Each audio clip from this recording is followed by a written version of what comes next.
wabarakatuh. Salam Om Swastiastu, Namo Buddhaya, salam kebajikan untuk kita semua. Kami dari kelompok 7 akan memaparkan materi yang berjudul Badan Usaha. Sebelum memasuki pemaparan, izinkan kami untuk memperkenalkan diri kami yang akan diawali oleh saya, yaitu Yustina Arif. Perkenalkan, nama saya Jessica Sylvia Fernanda Surbakti. Namaku Iklimani Kasilova. Saya Safira Alifah Ekasari. Badan usaha bisnis adalah kesatuan dari yuridis dan ekonomis dari faktor-faktor produksi yang bertujuan untuk mencari laba dan memberikan pelayanan terhadap masyarakat. Lalu mengapa disebut dengan kesatuan yuridis?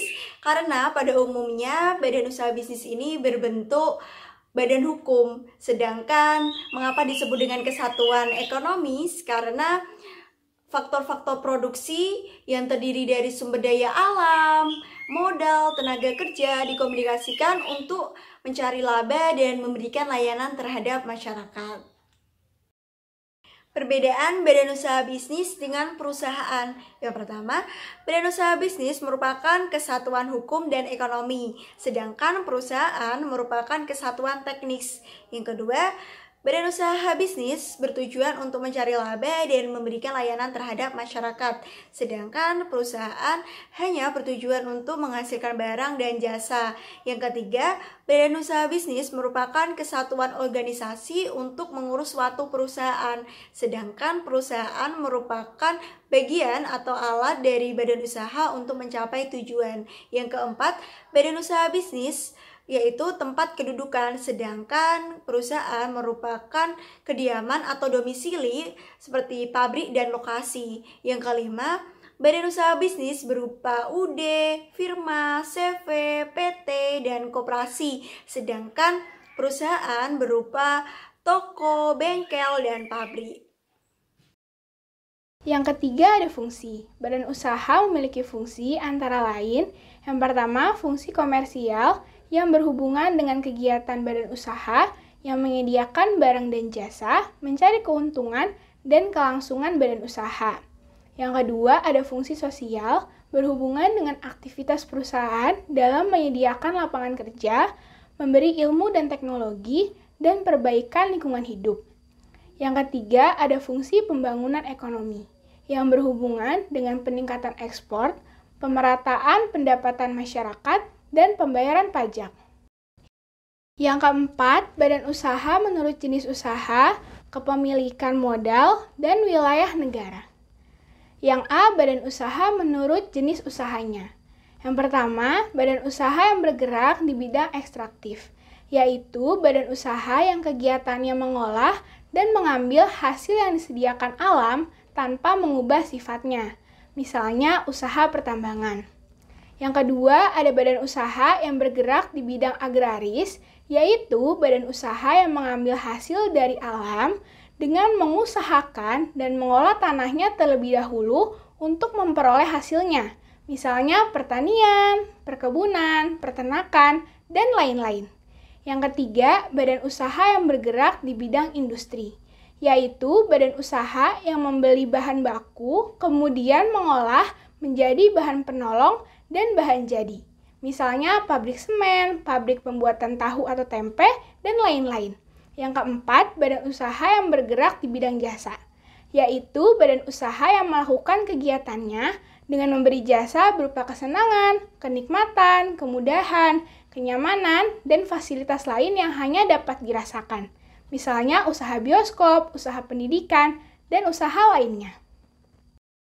Yang B, badan usaha berdasarkan kepemilikan modal.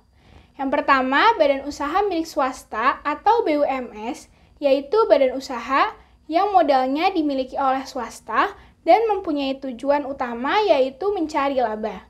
Yang kedua, ada badan usaha milik negara atau BUMN, yaitu badan usaha yang modalnya dari negara atau pemerintah, lalu fungsinya untuk memberikan pelayanan terhadap masyarakat. Contohnya PT KAI, PT Timah Bangka, PT Peruri, dan PT lainnya.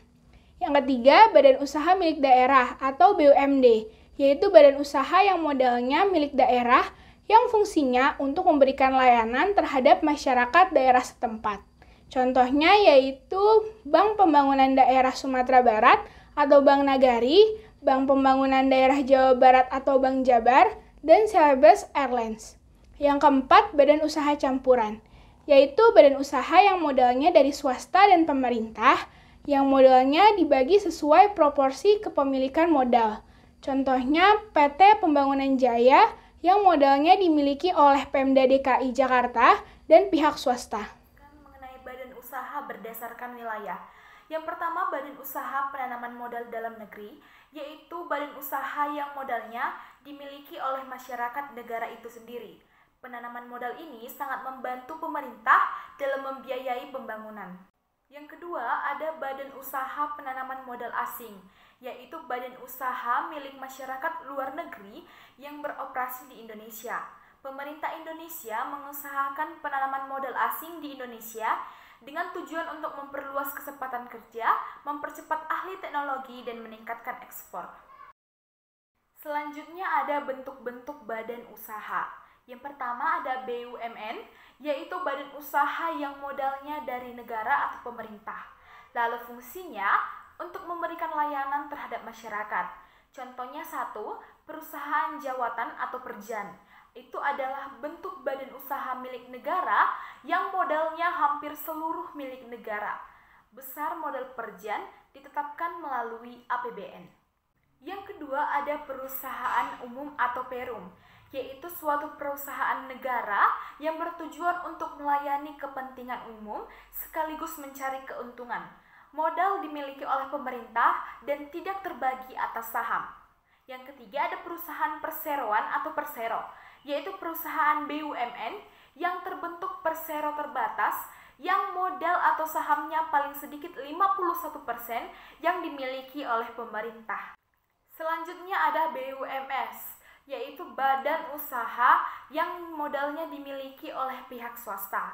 Contoh perusahaannya ada satu, perusahaan perseorangan yang dikelola dan diawasi oleh satu orang saja, di mana pengelola perusahaan memperoleh semua keuntungan perusahaan, tetapi ia juga menanggung semua resiko yang timbul dalam kegiatan perusahaan. Yang kedua ada badan usaha persekutuan atau partnership, yaitu badan usaha persekutuan yang dimiliki oleh beberapa orang. Contohnya ada firma dan persekutuan komanditer. Yang ketiga ada perseroan terbatas atau PT, yaitu suatu badan usaha yang mempunyai kekayaan, hak, serta kewajiban yang terpisah para pendiri maupun pemilik. Ada beberapa pembagian PT, yaitu PT terbuka, PT kosong, dan PT tertutup. C. Koperasi. Koperasi adalah suatu badan usaha yang beranggotakan orang-orang atau badan hukum koperasi yang melandaskan kegiatannya berdasarkan prinsip koperasi sekaligus sebagai gerakan ekonomi rakyat yang berasaskan kekeluargaan. D. Yayasan. Yayasan adalah suatu bentuk kerjasama dari beberapa orang di bidang sosial, kemanusiaan, dan keagamaan dengan tujuan utama untuk membantu sesama manusia dalam meningkatkan kualitas kehidupan. Selanjutnya, sumber-sumber hukum atau dasar-dasar hukum. Yang pertama ada Undang-Undang Dasar 1945 Pasal 33 Ayat 1 tentang perekonomian. Yang kedua itu ada UU Nomor 19 Tahun 2003 tentang BUMN. Yang ketiga ada UU Nomor 40 Tahun 2007 tentang perseroan terbatas. Yang keempat ada UU Nomor 25 Tahun 2007 tentang penanaman modal. Yang kelima ada UU Nomor 23 Tahun 2014 tentang pemerintahan daerah. Yang keenam itu ada UU Nomor 16 Tahun 2001 tentang yayasan. Yang ketujuh itu ada UU Nomor 25 Tahun 1992 tentang perkoperasian. Yang kedelapan ada Kitab Undang-Undang Hukum Dagang Pasal 18 KUHD tentang CV. Sekian pemaparan dari kami, semoga bermanfaat untuk kalian semua. Om Santi Santi Om, wassalamualaikum warahmatullahi wabarakatuh.